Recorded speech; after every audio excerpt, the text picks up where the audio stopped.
Welcome to The Source, where we combine the headlines with in-depth conversations with the newsmakers themselves. Today on the program, the dry run on the provincial bus ban continues amid a court order.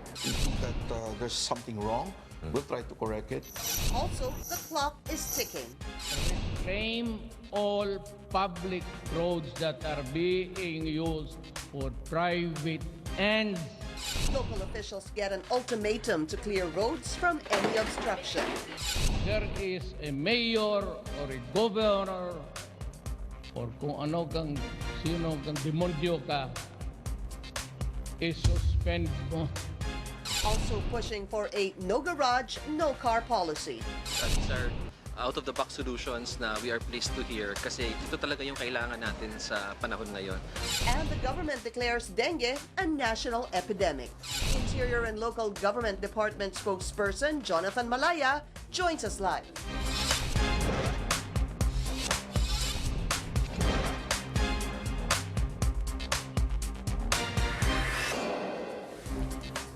Thank you for joining us. I'm Pinky Webb. The Metro Manila Development Authority carries out its dry run of the EDSA provincial bus ban, despite a court order blocking its implementation. Speaking to CNN Philippines, the MMDA says that over 25 bus operators have voluntarily agreed to participate in the dry run. The agency adds that this is not compulsory. The MMDA hopes that the dry run will address future concerns before the bus ban's full implementation. Also, the MMDA assures the public that interim bus terminals in Valenzuela, Laguna, and Parañaque are ready to accommodate the passengers. Let's go straight to the source of this story. We have on the line Metro Manila Development Authority EDSA Traffic Chief Bong Nebrija. Sir Bong, welcome to the show, sir. Ma'am Piggy, good morning. So just for the record, sir, the provincial bus ban on EDSA, is it implemented or not? It's not. We're respecting the writ of preliminary injunction that was issued by the QCRTC, preventing us to push through with this policy. However, even before this writ has been submitted to us or has been issued to us, we already had a talk with the provincial bus operators days before the issuance of this writ. So, well, the decision came down yesterday from the general manager of MMDA, Jojo Garcia, saying that we will abide by the issuance of the writ, the injunction. However, we will continue with the dry run voluntarily. Okay. And we will be banking on the agreement that we had before. I see. So just to be clear, it's what is happening is a voluntary dry run. That's right, Ma'am Pinky. Okay, and then as we reported earlier, Sir Bong, there were about 26, is that still accurate, operators, bus operators rather, who participated in the dry run? Yes, that's that is as of 7:30 this morning. We are continuously monitoring the entry and ingress and egress of the provincial buses and the city buses in Santa Rosa. However, there's none in Valenzuela Gateway Complex, and no provincial buses coming from the north really participated in this. So the ones in the south participated, but the ones in the north did not? Yes, ma'am. Do you know why? I heard an interview coming from Alex Yagi this morning that, they're banking on the TRO, and that's what they're following. Okay, because it is voluntary. So, Yes. but everyone in the north did not participate, sir. Well, apparently until now, we have zero tally on that. So the ones in the south, they participated, and are there two terminals that they can go to, the Santa Rosa one, sir, and the Parañaque terminal? Yes, coming from the south, you need to stop and bring down your passengers in Santa Rosa, ma'am. Not in PITX. Not in So PITX. Santa Rosa, going to PITX, that will be P2P. I see. Okay. So, kamusta naman po yung terminal in Santa Rosa? I mean, what kind of feedback are you getting? Well, it's running smooth. That's the feedback that we got from our team from the bus management dispatching system. So there's no problem actually because there are city buses who picks up the passengers, and there are provinces who comes from the south who drops off their passengers there. So far, so good, at least in the So south, far, so sir. good. Yeah. Yes, ma'am. But I Yes, know, I ma'am. understand, sir, the wisdom behind the dry run is the MMDA is already saying it's really to find out what could be the advantages, disadvantages, the kinks, what needs to be improved. So now that you have the south doing this, sir, this could be a test case for the MMDA. However, you may have a problem with the north because they're not participating, sir. That's true, Ma'am Pinky. And besides, we might not get the numbers that we needed for this dry run. So we're just waiting for the decision of GM Jojo Garcia if we still need to continue this until this afternoon or just cut it off. I see. So there is a possibility that you may tell the bus operators to cancel the dry run. There is that possibility within the day. Personally, ma'am, that's my assessment because there's really no use to continue with this if we do not get the number of buses that we need to assess the real the real number. assessment for this. Or So tell me something, sir. With the 26 bus operators participating from the south, how many buses would that entail? At least how many buses did not, rather participated in the dry run? How many of them participated? Well, I think, ma'am, almost the same number, maybe twice double the number, and that's it. So it doesn't mean that every buses of this company really participated. Maybe some did, and some buses did not. So aside from the ones who participated, we are also taking notes of the ones who did not participate. So the number of buses that's on EDSA right now. Let's put it this way, sir, just to give us a better perspective. How many buses participated? Not operators, sir, but buses. How many buses participated, and how many buses did not participate? So for the numbers that we got is there are three companies and 24 buses. Three companies and 24 buses. The ones who participated are DLTB company, Piltranco, and Amihan. I see. And we have 5 units from DLTB, 12 units from Piltranco, and 7 from Amihan. That's 24. Yes. And Sir Bong, ilan ho sana yung inaasahan ninyong mag-participate just to be able to give you a better grasp on this dry run? Well, we were hoping that we could get at least, 1,000 buses? I see. Because there are 3,000 provincial buses, at least 1/3. Yeah. I think that's a good assessment. But the thing is, we did not get it from the north, and only a few from the south. Right. Yeah. That's a very small number, sir, 24 Yes, buses yes, participating yes. out of 3,000 when you were hoping Yes. at least a third of 1,000 will be Yes. participating. So tell us now, sir, that while this is the situation, the situation of the traffic on EDSA, there were reports yesterday, sir, that it's actually gotten worse, especially because of the yellow lane policy. Could you help us understand what happened yesterday? Well, let's go back to Friday and Monday. Basically, buses has already taken over EDSA. So they were on the 5th, 4th, 3rd, and the yellow lanes, right? So basically all lanes of EDSA. They blocked the flow of traffic. And we were criticized about this. We're not doing anything, but actually we tried to funnel them in the vicinity of Main Avenue and EDSA. It was hard because they literally occupied the whole lanes of EDSA. And of course, in doing so, in funneling them back to the yellow lane, there are private vehicles who got stuck also in the process. Yeah. So yesterday, as early as 5 or 6 a.m. in the morning, we already posted our personnel so that they will act as the yellow lane.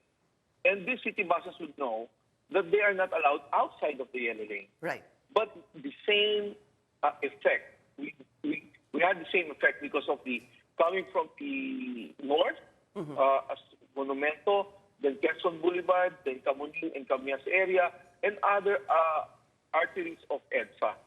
So, yeah, but that's the policy that we need to implement so that we could discipline the drivers to stay on their lanes. If not, they will occupy. They will literally take over EDSA.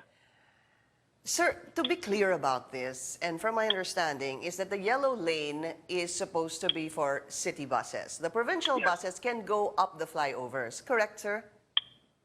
Yes, we were asking for the directive, for the memo in the morning. Can you give us the memo to allow the provincial buses on the third lane? Third lane. Yes, but there was none until the afternoon. Sir, we found one. We found the memo, and that's the time that we let them out of the yellow lane. But then again, ma'am, it doesn't make any difference. Right now, it's the same thing. I'm here at Ermin Garcia in EDSA, and we have the same length of city buses on yellow lanes. It's hard. It's hard to keep them here, but it's also harder to keep them outside. Okay, so again, let me repeat that, sir. Yellow lane is reserved, is supposed to be used by city buses, and then the provincial buses can go up the flyovers, correct, sir? No? Yes, okay, that's right. So we've seen the horrendous traffic, and I've also seen on many occasions that the city buses on the yellow lane, ang haba-haba hulo ng linya. So, understanding the traffic situation, sir, and the problem of the traffic situation, sir, what is the solution? What could be the solution now that the provincial bus ban is not being implemented? Ano ho kaya ang pwedeng gawin? Well, actually, ma'am, next after the provincial bus ban, if it pushes through, we will be coming up with the road narrowing, lane narrowing of EDSA. So we will be reducing the lanes for the private vehicles to 2.8. We will be dedicating a motorcycle lane for motorcycle, that's 1.8 meters, and we will retain the width of the yellow lane, 3.5 each lane. So now, with this PRO, I do not know if we could still proceed because with the width right now that we have, and pulling the provincial buses in again, the yellow lane, if we will push through with the road narrowing, I just do not know how far this traffic could go for the city buses and provincial buses. Yeah. Because as it is right now, that it's not barricaded yet, we are seeing how the traffic is. Magulo na, How sir. worse it is. Yes. Yeah. Yes. So I think we need to sit down with this PRO. We need to sit down again, maybe deal with HOV, but then again, remember that we have big sets of Metro Manila mayors sitting as Metro Manila Council. Correct. And I think their next meeting will be at the end of this month. So we will see what next policy we should be implementing. Or maybe, sir, you might have to meet earlier than that to be able Yes, to I find guess so. That's That's right, Ma'am. better That's right, solutions that's to right. the problem. We understand, of course, the problem, sir. Many cars, and the road has been the same. Dumadami po ang kotse, hindi naman po lumalawak ang kalsada. All right, sir. So we'll find out any more updates from here on. Maraming salamat to MMDA EDSA Traffic Chief Bong Nebrija. We'll be taking a short break. This is The Source on CNN Philippines. Please stay tuned. You're watching The Source on CNN Philippines. All hands on deck for local government units to clean up roads to meet the 60-day deadline set by the Interior and Local Government Department. This is in response to President Rodrigo Duterte's call to clear all roads nationwide from any obstruction. The DILG says that no local government is exempted from this directive, and negligent officials may face sanctions. Let's go straight to the source of the story. Interior and Local Government Spokesperson, Undersecretary Jonathan Malaya. Yusek, thank you for being here. Thank you for having me. Clearing roads, let's begin with that, a 60-day deadline so far. How did you distribute the work amongst yourselves? Like, are you nakatoka ka ba to some cities? That's right. Because Secretary Anyo wanted the mayors to feel the support of the national government. So we were assigned to specific local government units. I was assigned to San Juan City and Makati City. Undersecretary Florese was assigned to Quezon City. Yusek Martin Dino was assigned to Manila, the Manila. city of Manila. Yeah. And Undersecretary Ninsing was assigned to Pasay. So all of us were assigned to specific areas. Okay, so let's talk about your experience, San Juan. You were with Mayor Francis Zamora, and how is it so far? Well, I think my assignment is lighter compared to the other USECs. It's not my fault. It was just given to me. I just received the memo. What's nice about San Juan really is about they're thinking out of the box in San Really? Juan, yeah, because they're looking at providing additional parking spaces for their constituents. So yesterday we went to a idle Vacant land. city land, Yeah. no, city property, and they're planning to convert it into a parking space for some 100 vehicles. And if they're able to construct a multi-parking structure, multi-level structure, they can accommodate maybe around 250 vehicles. So these things would be useful as a long-term solution to the parking problem in Metro Manila. So let's look into the video we're seeing right now. Number one is, of course, you know, the roads that people are used to in Green Hills, di ba? That's right, yes. Yun yung pinuntahan din ni Mayor. They wanted to, you know, there was a problem here because may isang kotse that was sparked na parang pinagyaga naman daw siya ng administrator. Tapos nakiusap siya kay Mayor and even in the MMDA, he was stating his case na pinayagan naman ata siya. So, hindi na ata tino yung kanyang kotse kasi parang first day or second day of implementation only. Just to be clear, yung mga kalsada ho ba, Yusek, na Connecticut, Annapolis, Acropolis, all that should be free of any cars or any vendors for that matter doon sa mga roads na yun. I wasn't there when the MMDA and Mayor Zamora did the clearing operation. But yesterday, in Mayor Zamora's briefing to us, he said that he lifted all the parking privileges, the street parking privilege in the Green Hills area. So therefore, no vehicles will now be allowed to park in any of the streets in the Green Hills area. Even if you own that piece of lot, you know, that lot in an area, pwede ka lang mag-park sa loob. Hindi ka pwede Yes. mag-park sa kalsada, plain and simple. That's right, yes. Any road, you cannot park there. Yes, in the Green Hills area. Okay. Yes. And what about the other areas? It's a case-to-case basis, no? So yesterday, we also went to Xavier and Ika. Yeah. Alam nyo naman yung area yan, grabe yan, Yeah. no? So we went around, it was clear of all vehicles. And I was expecting some resistance also from the residents. We talked to the president of Xavier, no? While we were doing our inspection, he came out. So I was expecting the father, the president, to say, you know, why are we doing this, no? And then, that's... This is Xavier, right? That's Xavier. That's across yeah. Xavier, no? Correct. Yeah. So the president of Xavier came out, talked to us, and I asked the father, "How is the situation here?" And he said, "It's good." Wait, I'm going to stop The roads you. are clear. You see those potholes, sir? Because in the memo, the circular, the memorandum circular of the DILG 2019-121, it says to clear the roads and to clean them, to repair them, to paint them, and to put street signs. That's right. Right? Okay. So now they're painting. I guess Yes. what I'm trying to say, sir, is when you The were doing potholes. this, there were potholes too. That needs to be fixed. Kanino pong budget manggagaling yan? Yes, I also raised this with the mayor while I was there, and that's the DPWH project. Okay, so it wasn't started, it wasn't implemented on time. It was implemented late, so they're still doing it. So that's why you can see there are DPWH markers on the road. The yellow fences, Yes. yeah. So I talked to Undersecretary Bernardo of the DPWH yesterday about that, and they're going to expedite the All right. completion of those of that project and on the Xavier area. And then let's go to Makati very quickly, sir. How is the situation there kay Mayor Abby Binay? Makati is also, it's so far so good. Makati, it's more of illegal parking. The problem in Makati is more of illegal parking. So the mayor has committed to clear all the mabuhay lanes of all vehicles. She said that she will put a towing truck 24 hours along all of the thoroughfares because that's really their problem. As soon as they clear, someone else will park, you know. Alam niyo, yung sinasabi nga ng MMDA, ang Pilipino kasi hindi talaga nadadaan sa pakiusap. So there has to be some punitive measures. But I wanted to ask this, sir, because like in San Juan, si Mayor Zamora lifted di ba pay parking? Yes, street pay parking. Well, I don't understand that. Street pay parking is not allowed. But you can't park on the street. Before they allowed it, on certain areas, during the previous administration, there was an ordinance which allowed street pay parking in the Green Hills area on some streets. But Mayor Zamora lifted them all. So what does that mean? Rescinded the ordinance. So no more street pay parking in the Green Hills area. But there can still be parking.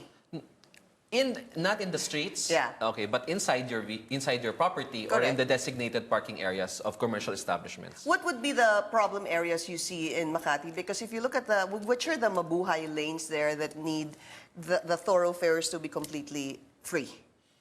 Yes, yes, they already identified those areas which needs to be completely free of obstructions. I think the problem of Makati, to a certain extent, is also the problem of Manila, the illegal vendors. Yeah. They have illegal vendor problems in Makati as well. And they're looking at sustaining this because, you know, it's easy to prevent them from selling, but to provide them long-term livelihood so that they will not resort to crime or True. that's the problem. Yeah. So we're working. They're actually calling all their illegal vendors to a meeting this week to find some solution. Short-term solution. maybe Short-term, for- yes. Yeah. They're looking at organized vending in the city of Makati. Uh-huh. Yeah, on certain areas so that they can accommodate all those who were displaced by the road clearing operation. And before we go on a break, sir, how do you determine if a city has actually made progress prior to a local government official being sanctioned for not doing his or her job? Yes. So we actually asked them to do an inventory first of all the roads that are obstructed. And they also requested their respective barangay captains to also prepare their own action plans and their road obstruction list as well. And on that basis, we are going to make the determination after the 60-day period if they have complied fully with their plans or not. Sabi niyo naman substantial in the circular improvement Yes. is what's important, but that's very Relative. exactly. That's subjective, sir. We'll be taking a short break. This is The Source on CNN Philippines. Please stay tuned.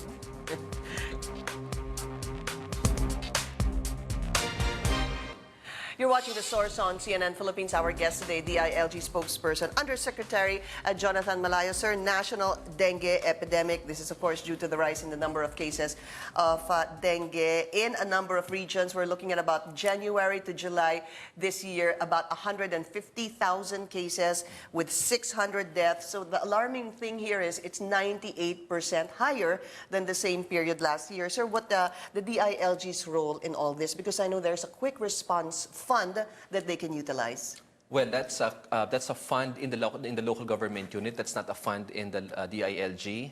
I think as soon as this advisory was issued by the Department of Health a few weeks ago, when they already identified some regions as dengue hot zone areas, we already directed the local government units to start preventive measures, to do defogging, to do barangay activities. So many of them have already complied because they were also prompted by the Department of Health to take those preventive measures. Understandably, sir, this is spearheaded by the Department of Health, but because they're all under the DILG, all these areas are under the Department of Interior and Local Government, sir. Is there a bolder move coming from the department, at least any order for the local government units to kind of improve the situation or help improve in the situation? Because, sir, even in I know, again, it's a DOH concern, even the hospitals in Samar, so they're beyond capacity. Yeah. We're going to step it up. I'll discuss this immediately with Secretary Anyo because the declaration was only made today, maybe yesterday. So we will have to make the necessary action on this to be able to send a stronger and bolder signal to our local government units. I think, in fact, they implemented this, what they call a 4 o'clock habit, and it's really to search and destroy breeding sites. Yesterday, the secretary was with, Secretary Duque was, in fact, with the Secretary Delphine Lorenzana. Sir, martial law, I need to ask you about this. Has there been some sort of consensus among local government officials on the need to possibly extend or lift martial law, sir? We're talking about the martial law in Mindanao? Right. Okay. I thought it was Negros Oriental. No. For Mindanao, wherever we go, people in Mindanao would like to continue the martial law declaration. I've talked to both local government units and civil society organizations. I just attended a few weeks ago the Kusog Mindanao conference in Davao, and they were all unanimous in requesting the president to again ask Congress for declaration of martial law. But I think a compromise could be made by not by lifting it in some areas, and limiting the martial law declaration only to those areas which still have a big peace and order problem. Because ISIS being talked about, of course, rebellion, terrorism in the country because of the recent reports. Sir, also any directive from the DILG regarding this? Yes, we're continuously monitoring all of the ISIS affiliated organizations. That's where martial law comes in, because I think in day-to-day practice, martial law in Mindanao is more of security than anything. You know, martial law is supposed to be government taking over the operations of local government units and all of that. But in practice in Mindanao, it's more of the presence of checkpoints and the ability of government to be able to deploy more troops in those areas. So the Mindanao people, having seen that, they're really not threatened by any of this. Then it makes them really actually feel more safer if there are government troops deployed in their areas. And visible in their areas. Thank you to the ILG spokesperson, Undersecretary Jonathan Malaya. Sir, I wish we had more time, but we'll see you again next time. Maraming salamat Thank po sa you inyo. for having me. Thank you for joining us here on The Source. I'm Pinky Webb. You're watching CNN Philippines.